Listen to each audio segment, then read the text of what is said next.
Inspirational Creatives, episode 231. Welcome to Inspirational Creatives. I'm your host, Rob Lawrence. Join me every Friday as I chat with successful artists, producers, and creative entrepreneurs who share powerful stories and strategies. They can help you to create the life that you want.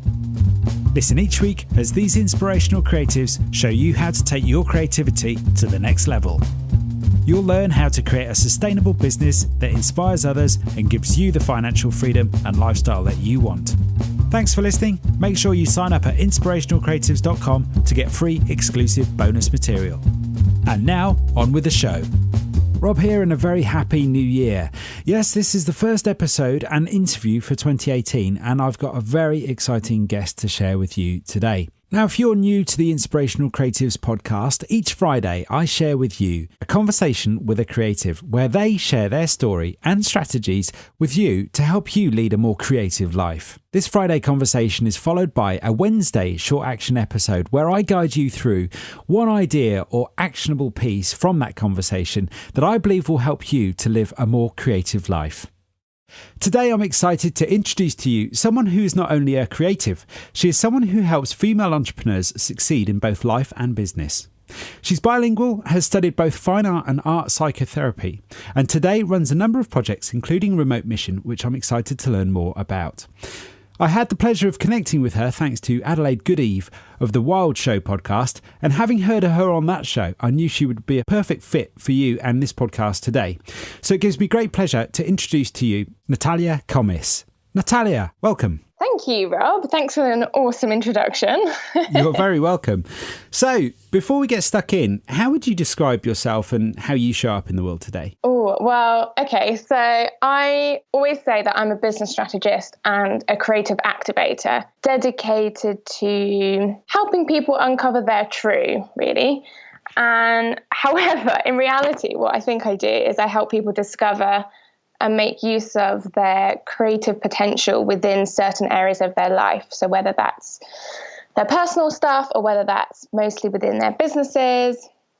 And I work with, as you said, change-making female entrepreneurs, creatives, and social businesses to help establish their purpose, to align them to their values, and to make a lasting impact in the world today. I'm also the founder of Remote Mission, as you said, which is an inclusive remote jobs platform and community that gives people with skills access to jobs that make a difference to their lives and to the planet. You can see a trend happening here.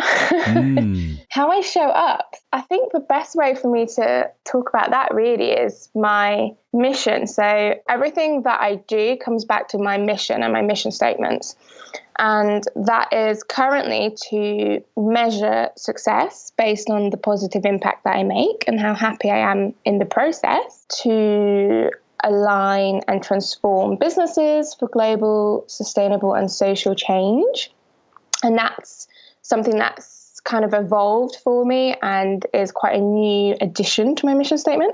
And to empower myself and others through creativity for social change. So a lot of stuff around actually making a difference in the world. Wow, there's so much in there. There are so many themes I'd love to dive into, but I think one that really stood out for me just there is what you were saying about it's not just success for you is not just about an end result. It's about being happy in the process too. Could you talk to me a little bit more about why that's important to you? Definitely. And I think actually it's quite interesting because I was thinking about this recently. So whenever I do my personal art and my personal art practice, it's really important for me to give myself time for the whole process. And that is from idea to kind of like the research part of it. And research is a huge part of it for me, to building up new knowledge around this idea, to kind of expanding it and to turning it into something new. And that's before I've even actually created anything physically. So that for me is the thing that excites me. It's that whole like turning something into something and then making it a reality and like bringing it into the physical world. And actually for like the biggest part of it, the end result, so that physical aspect of it isn't that interesting to me. And it's always been the case. And I think that's transpired to the way that I do business and the way that I work. And to a certain extent, I think really, if I was honest about it, it's probably why I love working with other people, because I want them to go and do the final thing.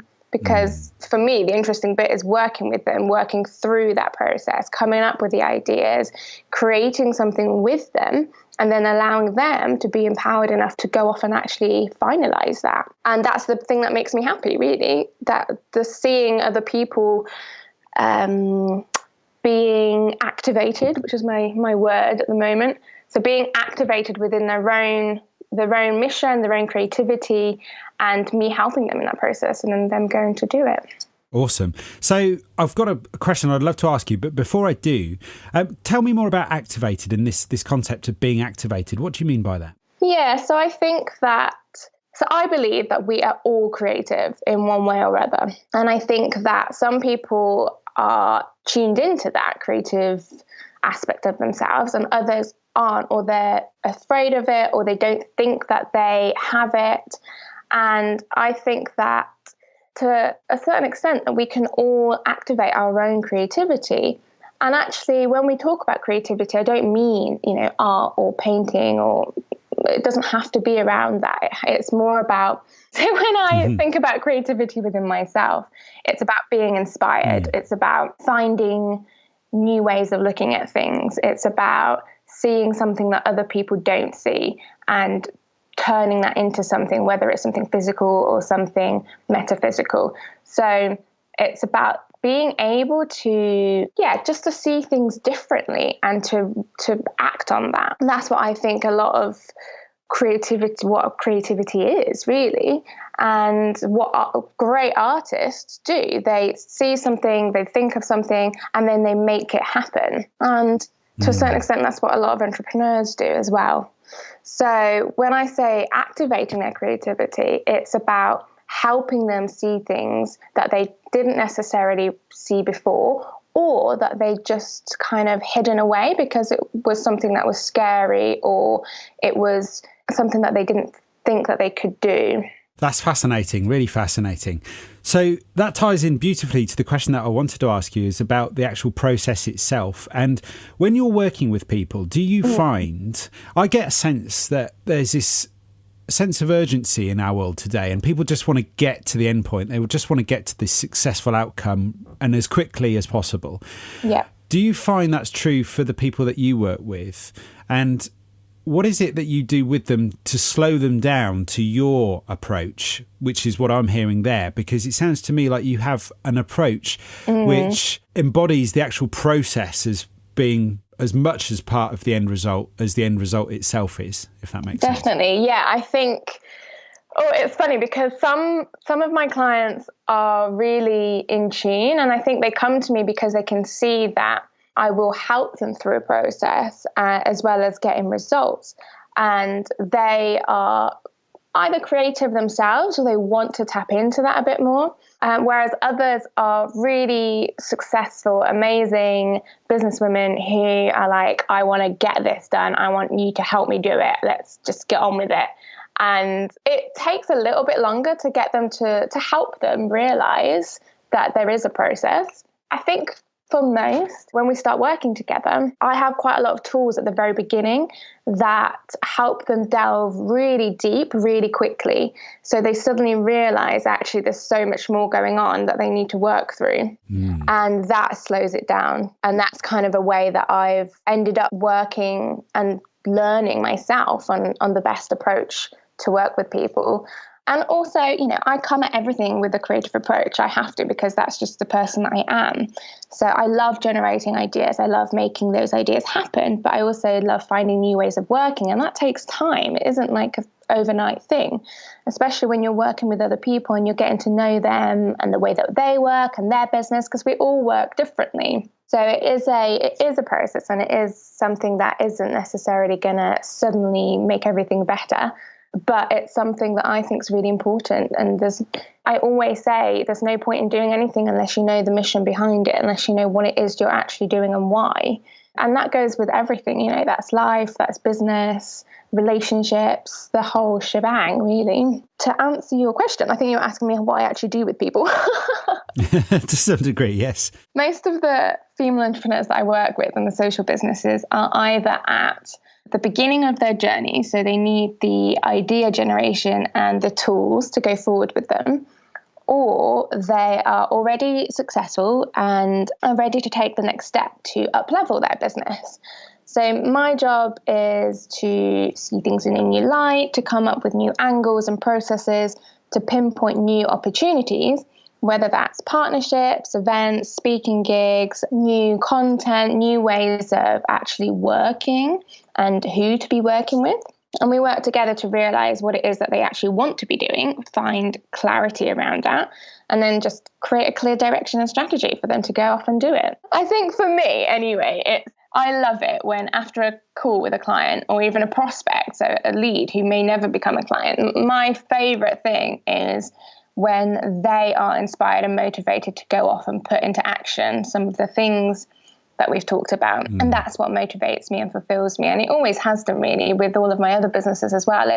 It's about how I help them, and my creative flow enhances theirs. That's the thing that really inspires me. What do you believe the key thing is for you? You mentioned clarity there. Is that something that comes up with all of your clients? Yeah, I think clarity is a big one. And I think especially for creatives, we find it hard to find direction when you're so deep in your ideas and in your business.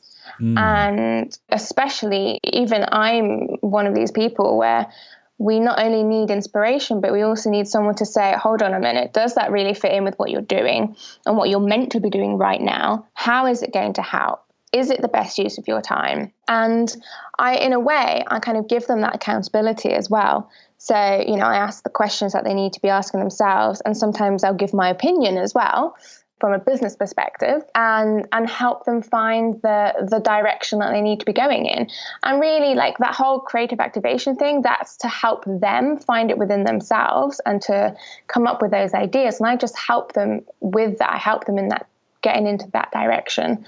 But in a more business sense, it's really about going, okay, does this make good business? Is this actually, yes, this could be a great idea for you to do, but it might not be relevant to your actual business and how you're going to get clients. So it's about kind of like identifying the key things that are going to be right for the business and that are going to, make money, make profit, get in front of the right clients that are going to get them noticed and found, or, actually give them something in return? Or is it something that's more of a personal thing that they need to do in order to build their confidence to then be able to go and do the business side of things? Wow, that's fascinating. What I love about that is I can understand it from both sides there. So on the one hand, from a business point of view, it's as much about what it isn't about as what it is about, and clearing that stuff out. But I love the fact that there's this, because I think we all experience this, where there is something that we really want to get out of our system, or there's something we really want to process personally that we might need to go through in order to be more effective in the business side of things, but it doesn't necessarily have to relate to the business, which is what we sometimes try to do. Yes, definitely. Because I'm one of these people, I have thousands of ideas all of the time, and some of them are rubbish ideas that should never come into life. And some of them are really good ideas that need to be brought into some kind of existence, but I don't quite know what. And I think at that point, that's the time where I say, write it down and come back to it at a later date when you've got the time and the focus to be able to do so. And if it still resonates, and if you still think it's a good idea, then go off and do it. And I think for me, the biggest thing as a creative is to be able to look at all of those and think, okay, which one do I do? And that was the hardest thing for me to learn. And still, I'm in the learning process. When I first started my business, I Am Sociable, which ended up becoming a marketing agency that sort of grew into something completely different to what it was originally. Within the first 9 months after I started that, I started then another business because I was like, actually, I'm going to do this as well. And actually that worked in some ways, and in other ways it didn't, because I didn't have enough focus around what I was actually doing.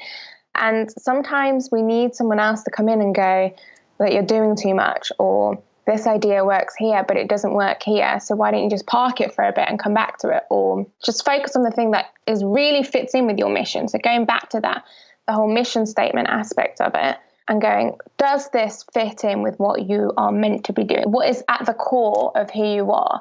And I revise my mission statement, every 3 to 6 months. And I make sure that it's still fitting with what I'm doing. And if it isn't, I change it. And then I go, okay, does what I'm doing now fit in with this mission statement? Yes, that's great. No, well, why am I still doing this if it doesn't fit with my mission statement? Or is it that actually my mission statement's wrong? So it's kind of like going, what can I get rid of now that I don't need anymore? And what still fits with what I'm doing? Can I do more with that? Yeah. It strikes me that process in itself requires quite a strong degree of objectivity in many respects. And I know whenever we create anything, we tend to fall in love with our ideas quite easily. Yeah. So how do you create that objectivity so that you can actually just discount ideas or write them off so that you can clear some of that creative clutter, if you want to call it that? Yeah. With difficulty at first, definitely. I think I've learned a bit more how to do it now because I've done it for a few years. And I think, to be honest, that way that I learned to begin with was probably one of the biggest lessons I had in art school, which was, so when we created work, especially when we were doing sculpture, we had to get rid of it. We had to destroy it after we made it because we didn't have enough space for it, or because it was just a weird process that the university decided to come up with. I don't know why, but it was really cathartic, and it was actually so good for me personally to realize, and I think that's partly where that whole process thing has come from, and not necessarily worrying about the final result, because the final result would then get destroyed anyway. So it's about cleaning after you and clearing up what is no longer needed, and being okay with letting things go if they no longer serve you. And that was a really important lesson for me that I always come back to. And whenever there's something that I'm not ready to let go of yet, I sort of have to think about why that is. And I have to go, am I just being attached to this for some weird emotional reason that I haven't figured out yet? Or is there something else for this that I don't know about yet? And sometimes I'll stick with it for a bit longer, and sometimes longer than I should. And then I go, actually, this isn't working. This just isn't happening. And that happened to me recently. So last year, around spring, I had made a really tough decision to park one of my biggest loves and business loves, which was em&gt. And that was a really difficult decision for me because I absolutely loved it. And I loved what I did. I loved the work that I did with people. It was like my two favorite things, adventure, walking, and creativity combined with personal development. It was like the bomb. But it wasn't working. And there was a big reason why it wasn't working, because I wasn't giving my all to it. I wasn't serving that particular idea enough because I'd got sidetracked. I got bored of it. I wasn't really feeling it as much. I was kind of kidding myself that I loved it because I was like, well, why wouldn't I love it? This is walking and it's creativity and I'm doing all the things that I love. So obviously this is the business for me. But I just realized that it wasn't, because it wasn't moving fast enough, because I wasn't making it move fast enough. And there were other things that were moving and that I was interested in and that I wanted to put my energy into. So I made a decision to just pause it. I said, okay, I'm just going to pause it. I'm not going to completely delete it from my life, but it's going to be paused until I feel the need to bring it back to life. And if I don't, then that's okay. And I think sometimes we have to be kind to ourselves about these kind of things. If there's something that you're not quite ready to let go of yet, but you feel like maybe at some point you will, then that's okay. Just give yourself some space from it and think, well, I'll come back to it in 6 months' time and see how I feel. Gosh, what an incredibly hard decision. Because I think one of the dangers of being creative, I find, is that we can easily create ideas and convince ourselves that things are working when they're not. And that's particularly true in business. And I remember interviewing a chap, Jeff Goldenberg, and he told me that one of the biggest differences between the most successful entrepreneurs and the amateur ones was their ability to be honest to themselves about what was working and what wasn't working. So basically, the amateurs would say, yeah, this is working, and they'd come up for all sorts of reasons why it is working. Whereas the professional would say, well, they would look at it going, well, with the assumption that it just isn't working, and they need strong conviction and evidence that something is actually working. And I guess it comes back to what we were saying a moment ago about being objective about our work and actually trying to see it without the emotions attached, so to speak. Yeah, I think so. And I think that you'll find that, all of the really successful people, they have coaches, they have a team of people behind them. They have invested and brought in the right people to move things forward because they really believe in it and because they can see where issues may lie, where they need help. And I think that's the key thing with being an entrepreneur, to realize that you're not great at everything and to know when you need to either move forwards or move backwards on something. And it is, they are difficult decisions, but that's kind of what comes with the territory. So it's a case of knowing your strengths and where you're weak, getting help with that. Yeah, definitely. So I'd love to ask you more about your own creative process. It's something I'm dying to ask you about. You're clearly very creative. One glance at your website, it's evident that, you studied fine art and you love to paint. I know that. So tell me about your creative process and how do you get into your creative work? Do you have any specific rituals or approaches that you take, or is that something that evolves over time or is dependent on what it is that you're creating? Yeah, I think there's a mixture of things, really. I think for me, I try and practice daily meditation. I write in my journal. I don't do it every morning. I'd like to think I have morning pages, but actually it's a journal that I just write in when I think of something. I do a lot of affirmations and go for a lot of walks, which I'm sure we'll go into in a bit. And it's the process. It's what we've been talking about. It's when things come up for me and I allow the space and time to actually walk through them. And when I don't, then I'm not creative. So unless I actually give myself some space and some time and take myself away from things, then it doesn't flourish. And that was really the principle of Our Adventures, to bring people away from their normal routines and to dump them into places, and we go on really long walks, and I use lots of different tools to get them feeling creative again. And that's basically what I do for myself. I go to Devon, I go to the sea. So for me, the sea is the biggest tool to ignite something inside of me. I don't know what it is, but it's just always been there. It's always the thing that makes me kind of feel calm and just reconnect with something that's deeper inside of me, and nature as well. But if I could be, an hour in nature and walking through some, woods, or I could be 5 minutes by the sea and it would give me the same response.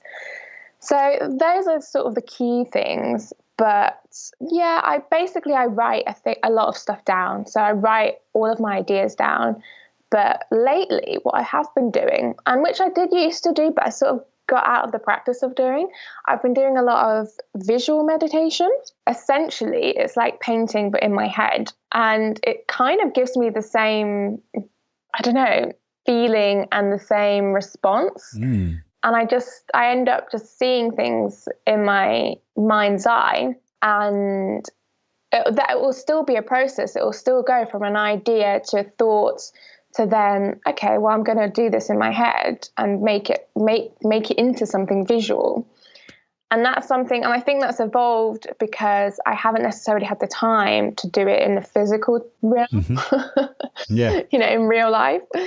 And it's just something that has started happening more because I've just been giving myself time to just relax rather than physically do. So it's more about being and being present and allowing my mind to relax. And for me, art and creativity has always been a therapeutic practice. And I think that's why I studied art therapy. It was always about delving into stuff and just getting rid of stuff. So it was almost like working through my feelings. And actually what ends up happening, basically what I've realized about myself over the last few years, is that I do things in a certain way, and that's not something that I can change. There's certain things, that I always say with like habits, especially when it comes to business, that you should try and adapt to certain situations. But when it comes to the way that you personally work and feel and react to things, I think it's really important to understand it and to work with that, not against that. So what I realized recently, or in the last couple of years, was that when I paint and when I make physical art, it's generally in the summer. And this is when I'm most creative and want to be active with something.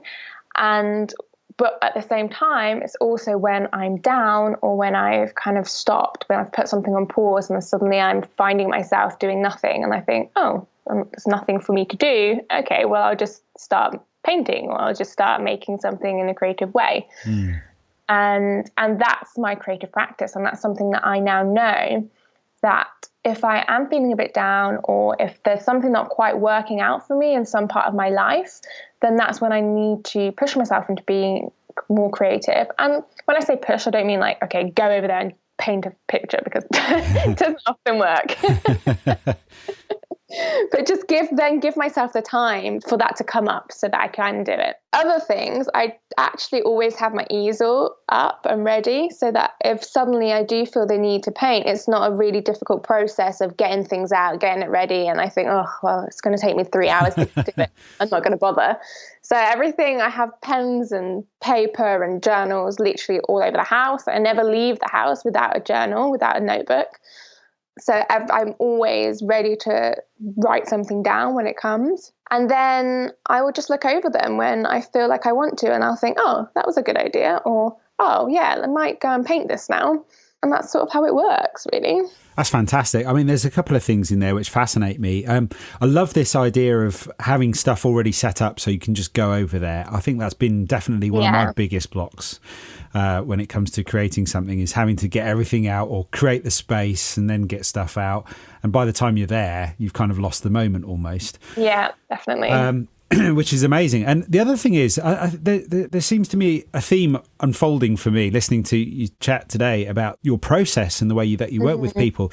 This theme of giving yourself time and creating time and making time.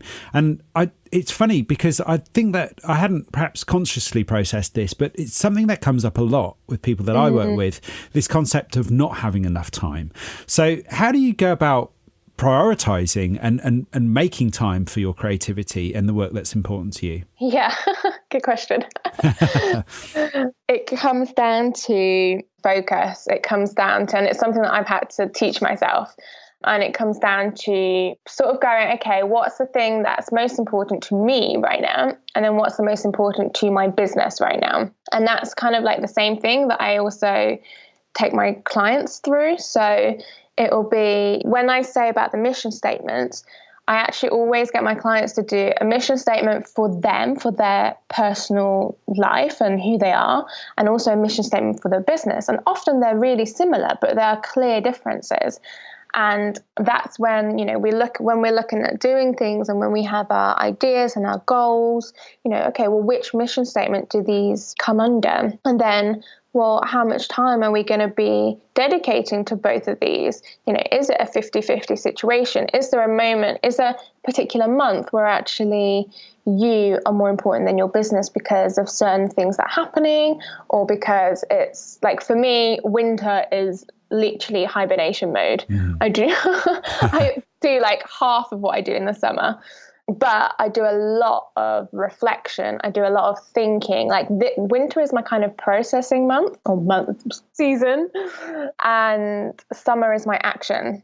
So, and I know that now about me. I know that that's how I work. So I'm very conscious that in the winter, it's about going through some of these ideas, about giving myself the time to do it, and, staying at home and actually working through some of those things, and doing a lot of writing, doing a lot of experimenting. So actually the last couple of months, I've been talking to lots more people and making a lot more calls with all sorts of different people, so that I can make sure that I'm myself working in the right direction. I'm working with the right people. Maybe my business is changing a bit, and for that I need to make sure that the people that I want to be working with are going to be the right people in accordance to that.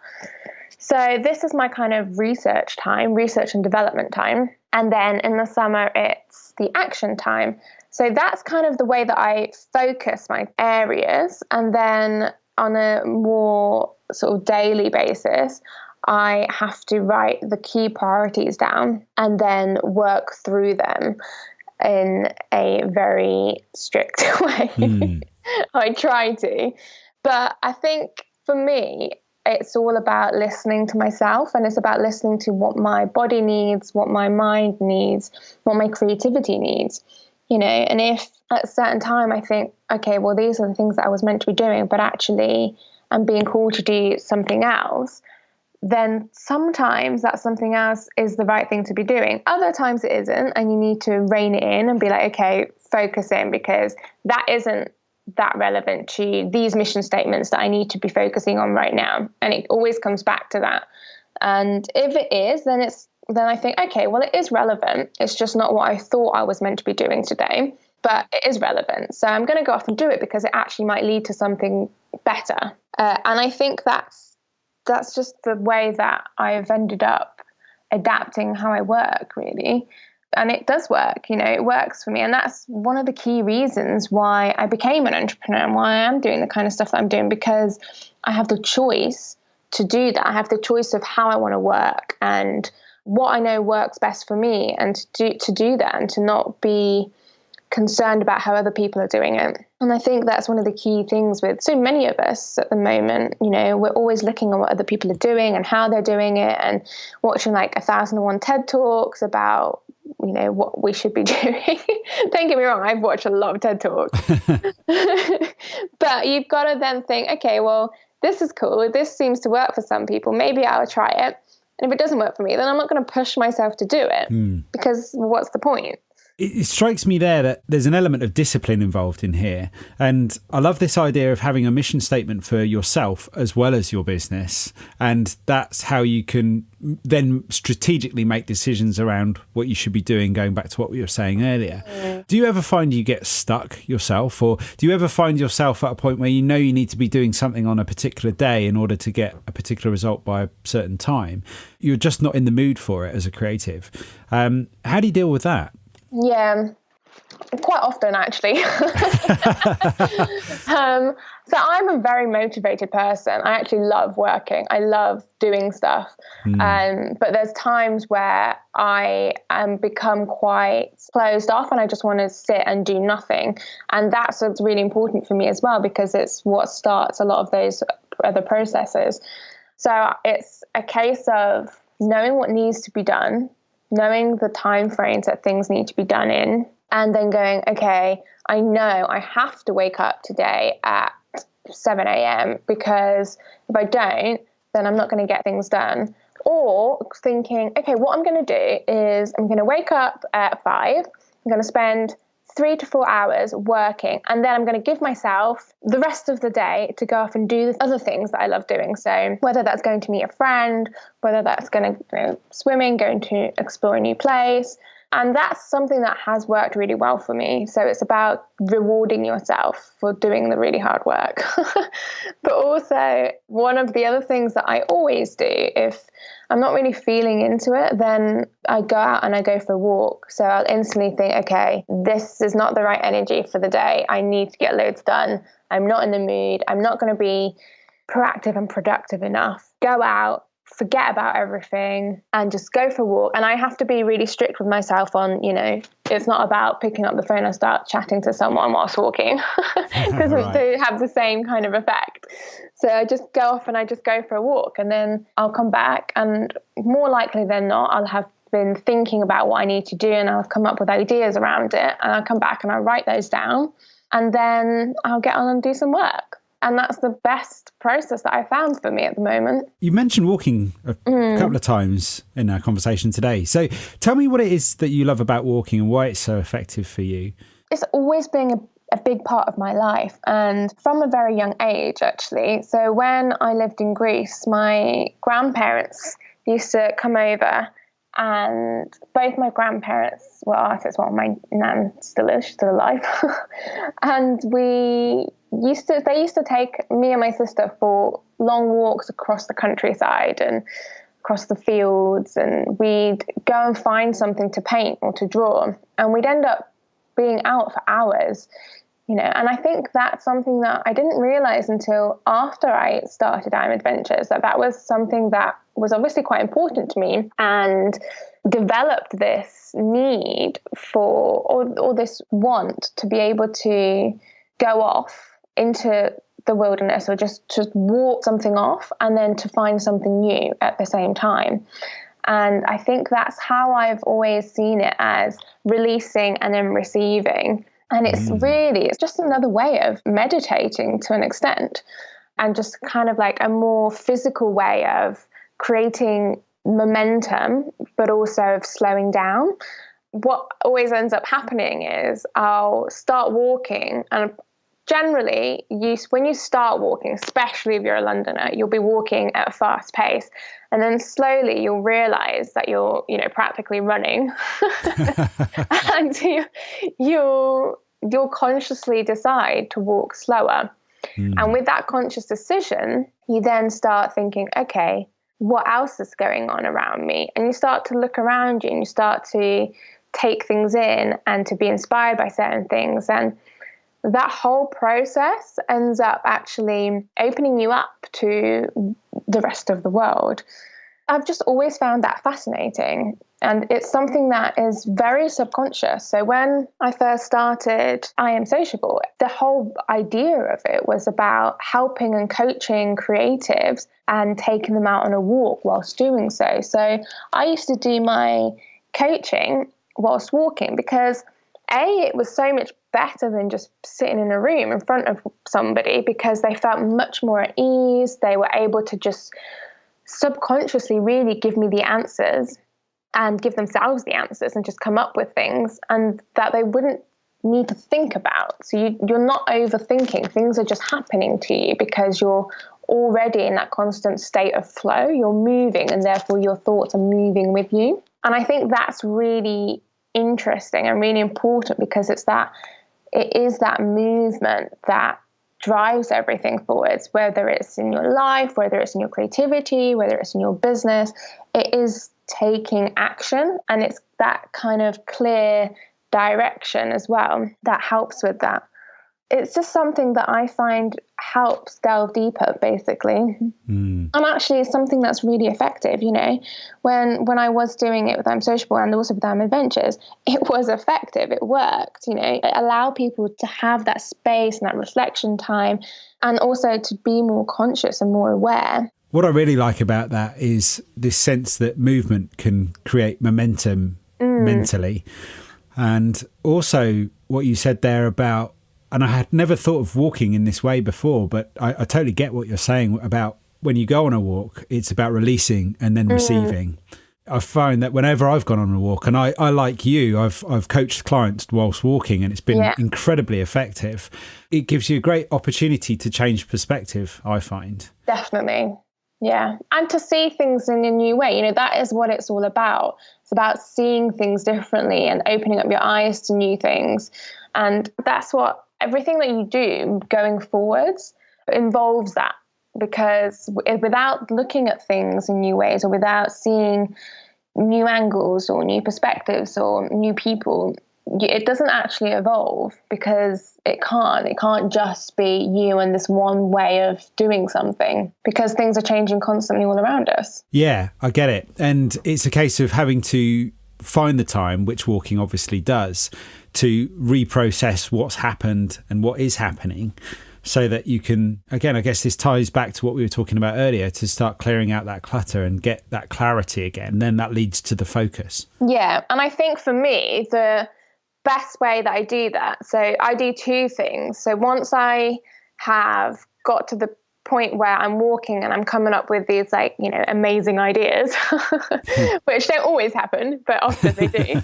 I'm like, okay, and I'm the worst person with remembering stuff. So the other thing that does a similar effect for me is trains. I absolutely love being on a quiet train, because again, it's that kind of movement, and it's being still on something that's moving in a direction that I want to be going in. And it's kind of like that sort of subconscious belief that that's happening. But yeah, so I came up with this amazing idea and I was so excited about it. I stupidly didn't write it down in my journal, which was right in front of me. I picked up the phone and I told someone about it. And then I put the phone down and I'd forgotten what it was. And with Remote Mission, we have a community of like over 1,600 people. And I wrote it in the community, but I didn't want to specify it too much because I wanted to just keep it broad. And I was like, who would be interested in getting involved, et cetera, et cetera. 2 days later, I'm sitting there going, what the hell was it? What was it that I wanted to do? Why? And now I've got all these people who want to get involved and I have no idea what it was that I wanted to do. So obviously I rang the person, they'd forgotten what it was. And I was just like, this is ridiculous. I had an amazing idea and it's gone. It's just disappeared. So that was another lesson for me to make sure that I record it in some way. And what I normally do after my walks is that I either at the time get my phone out and start recording myself talking, which sometimes makes me look like a mad person, or as soon as I come back, I sit down and just take a few more minutes and I write it down. And it's just the most important thing because I do so much stuff and I work with so many different people that just knowledge keeps moving around and ideas keep moving around that. And then they just go, So you have to also be aware of that and protect those ideas. And that's something that I've learned through, over the last few years with having different businesses and with working with different people and collaborating. It's about protecting your creative ideas. So we used to do this exercise on I'm Adventures, which was all about realizing when to put something out into the world and protecting it until it's ready to. Because before you are ready to put it out, it's too vulnerable and you're too vulnerable to let other people influence the idea or take the idea and turn it into something else for themselves or give it away before it's evolved into what you want it to be. And sometimes you don't know what it is going to be until you've worked through that. So I've learned that to protect my ideas and to give them the space that they deserve, basically. Unfortunately, I forgot about that whole process when it came to this other idea I'd forgotten about.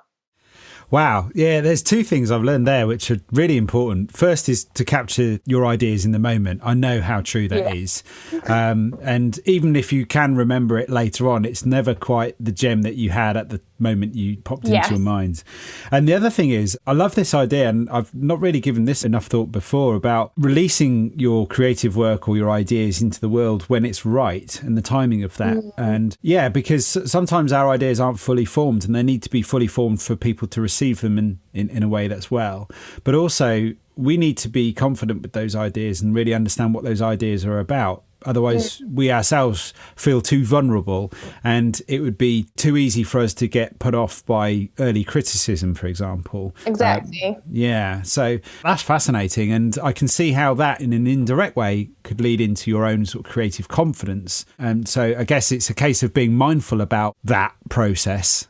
Yeah, and I think that we fall under this trap of come up with an amazing idea. I want to tell someone about it because it's so good and I'm so excited about it, which we all are. When you come up with something good, you're like, yes, this is going to be amazing. Got to tell the whole world.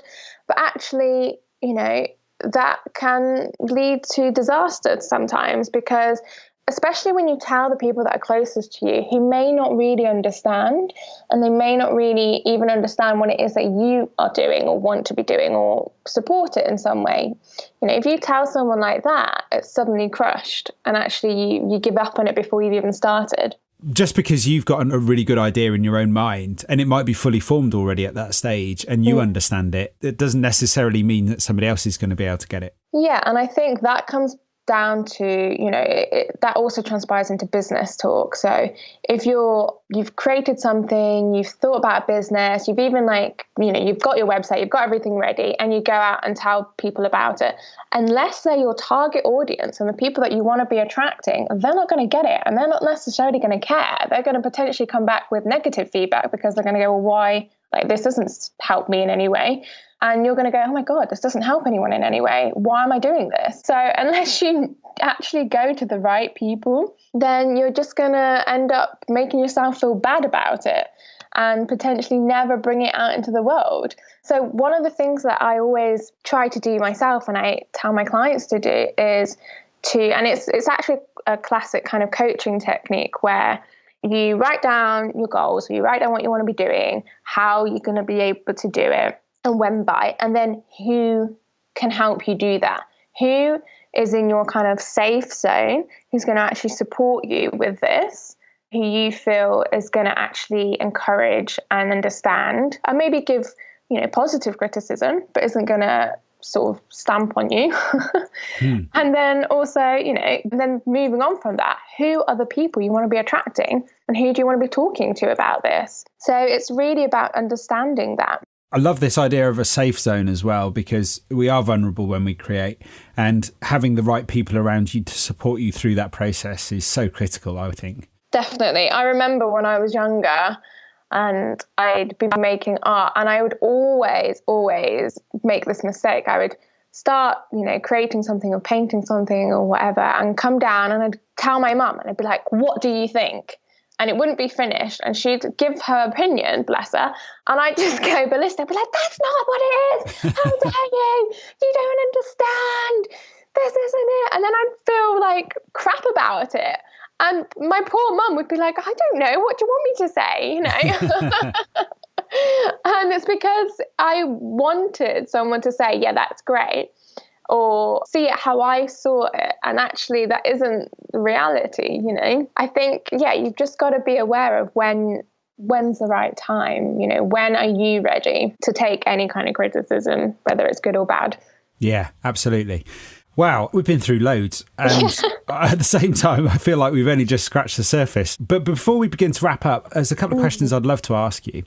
On your website, you said that you knew that entrepreneurship was for you, and it just felt right for you. Can you remember that moment? How did you just know? When I was brought up in Greece, I was brought up into the entrepreneurial world, really, and it was quite a different thing to what it is now and what it is here in the UK. And I often think that when you've been used to a certain way of living and being, and then that changes, it's actually quite difficult to forget the original way of life and the original way that you were brought up. And I think that was me. I was thinking, well, we work 6 months of the year really freaking hard, and it was, tiring, and it was exhausting, but it was also fun, and we were our own bosses and we got to do what we wanted to be doing. But we worked, 7 days a week. It was tiring. My poor dad was like dying. But then we had 6 months off where we could do whatever we wanted. It was essentially a 6 months holiday. And I remember when we moved to England, I thought, what is this? 9 to 5, pretty much every day, working in an office. This isn't the life that I know and want. Why would I want this for myself when I've seen how it can be? And I didn't really realize that that's what it was that was making me feel so frustrated until probably just actually after I'd started being an entrepreneur. But that was definitely one of the big driving forces for me. But on top of that, it was the fact that I am creative and someone who likes to change direction and to have control over when this happens and how it happens. And entrepreneurship just seemed like the only way I was going to make life work for me and not have to adhere to all these other rules that I didn't really understand and want. So I think that really was the key thing. And it's about freedom. It's about choice. It's about having the ability to change direction when you feel like you need to and when you want to. And as a creative, that's a really important thing for me. So I think it was probably the key time was after. So when I was at uni, I was working and I was doing all sorts of little bits and bobs. And I came out of uni and I worked in an art gallery. I was actually the manager alongside the owner. And then alongside with other people, we set up our own gallery and art spaces and all sorts of things. So without really realizing it, I was already doing it. And then I went into what we call proper work and lasted about 2 years until I came out and was like, no, actually, this isn't really going to work. It was always the path that I was going to take. I just didn't quite realize what I was doing when I was doing it. And I love the fact that you lasted as long as 2 years, which is just fascinating to me. I mean, that took some tenacity, I'm sure. What do you believe is the key to surviving as an independent female creative entrepreneur today? Not just surviving, but thriving. You know, what's working for you, and what do you believe is at the heart of what it is that you do that helps you to be successful? One of the key things is understanding who you are and what you want from the world, and about being persistent with that. You know, just keep going. By all means, stop, take time, give yourself space, look around, take time to reflect, but then keep going again. And I don't mean, you know, just stopping to look at your competitors. I mean, looking at the bigger picture, what's happening in the world around you. How could this affect you and what you're doing? Do you need to change anything in relation to that? And is your mission the same? You know, are you still striving for the same thing, or have you changed? Because people change as well as the world, and we adapt. And yeah, I think that's it really. Just really listening to yourself and what it is that you need and want to be doing, and just becoming a driving force for that. It's about sticking to your guns in some respects and getting clear on who you are and what matters to you. Yeah. And then definitely. Just staying focused on that. Yeah. And I think, staying focused is the key really. And just not losing heart just because something happens, or because, you know, someone's stolen your idea, or because something else is going on over there that is going to affect you. You know, if it's what you feel is really what you want to be doing and it's important to you, then just keep at it, because the other person will probably stop and you'll be the one that persisted and kept going. What's inspired you recently? What's inspired me recently? Well, actually, it's quite funny. So over December is my main goal planning and reflection month. And I did this whole live in Remote Mission all about it. And we did like our intention setting together and all this stuff.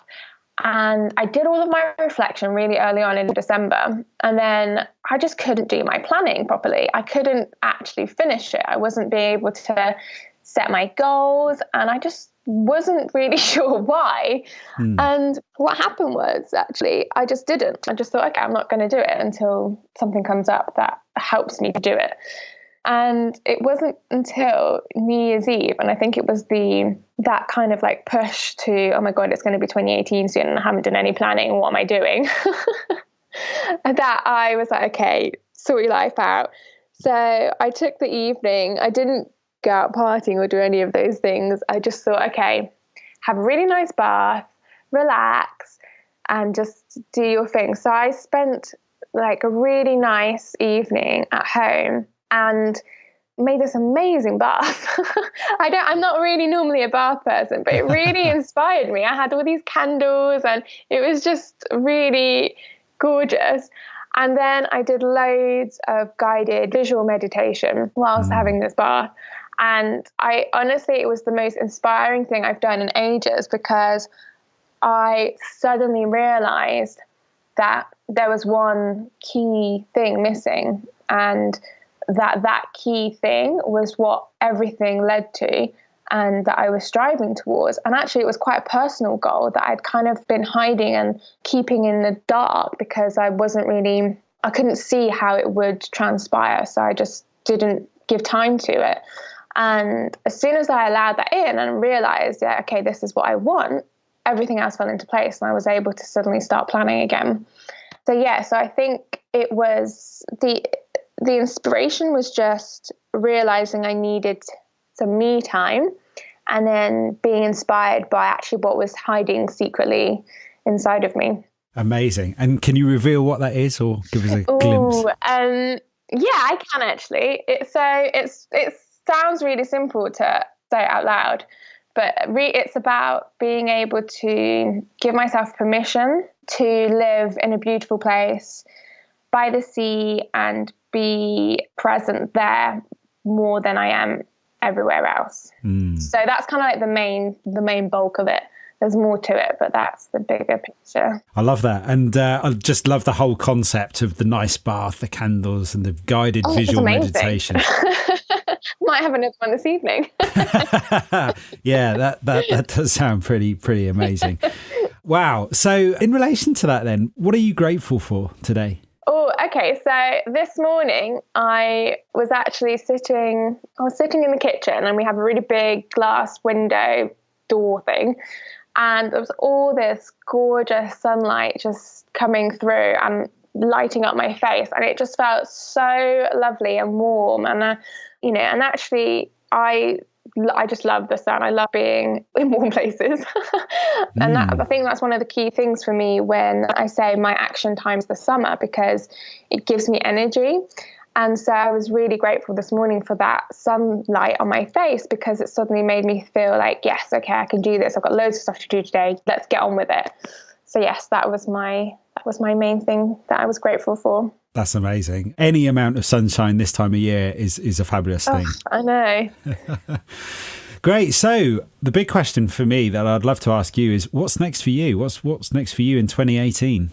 Yeah, so loads of things actually, but also not so many things. Quite interesting. I'm really, really focusing in on 2 key areas of my life this year, and that is remote mission and just activating my creativity, whether that's in my art practice or with my other clients. So really evolving that and taking it to the next level. But yeah, remote mission is one of the key things, to be honest with you. And that's really about all of the things that I've talked about, that we've talked about today, is really relevant with remote mission as well. So all of the freedom stuff, having choices to live and work how you want and where you want. And for me, it's about that whole thing of, in my mission statement, where it's about transforming businesses, but also people, for global change, for sustainability and for social change, and about being an advocate for that. And that's what I really want to strive with when it comes to remote mission and the work that we do, about giving people a chance and giving them access to work that they love doing. So it's all about doing work that matters and work that makes a difference, and being able to do that on your terms. There's people all over the world who don't have access to jobs because of where they are, as well as, the kind of jobs that they want to be doing. So that's going to be it's going to be a really interesting year. There's lots to do and focus on, but also I'm really excited that it's only 2 key things. It's going to be really good for me to focus in on 2 main areas rather than 3 or 4. Yeah, amazing. And I'm really glad you mentioned remote mission there, because I wanted to learn more about that. And so where can our listener find out more about you, remote mission, and of course all of your other work? Yes, so I have a personal website, which is nataliakomis.com, and you can sign up to my newsletter, and I've got loads of freebies on there, and you can find out about me and what the other stuff that I do. So my art is also linked to that. And then also remote mission. So remote mission is remotemission.com. And we also have an amazing, engaged and ridiculously talented community on Facebook, which it's called Remote Mission Community, A Working Revolution. So you can find it all on there. Amazing. Well, thank you so much for your time today. Thank you. And it's been really good, actually. It's been really interesting. I'm probably going to go off and write loads of stuff now. Amazing. Thanks for listening. Nothing beats the stories and advice of an expert to help you raise your creative game. I would love to know what you thought about today's episode, so don't forget to subscribe in iTunes, where you can rate and review the show. If you like this episode, I invite you to share it on Facebook or Twitter with the one person you know who will benefit from the wisdom shared here today. You can find the show notes on inspirationalcreatives.com/podcast. If you have a burning question or a great idea for a guest, head on over to inspirationalcreatives.com/contact, where you can connect with me there.